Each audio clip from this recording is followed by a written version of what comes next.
দিতে পারিস আর তার ছায়ার দিকে যাই দেখলো তাকাইলো এমনি তাকিয়ে দেখ অর্থাৎ আমার দাদাকে রক্ষা করবো আমার করলে রক্ষা করবো যা নিব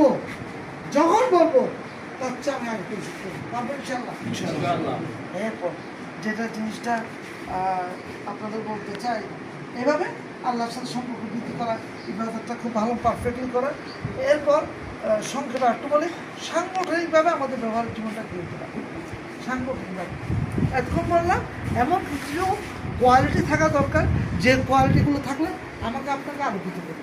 আর এখন বলছি সাংগঠনিক ব্যবহারিক জীবনটা কী হবে নাম্বার 1 আনুগত্য করতে হবে এটা আপনারা আলহামদুলিল্লাহ ভালো করে জানেন কারণ আনুগত্য করে শুনুন না কি নকল মাশাআল্লাহ আতিউল্লাহ ওয়া আতিউর রাসূলা ওয়া উলিল আমরি মিনকুম সুতরাং আমরা এটা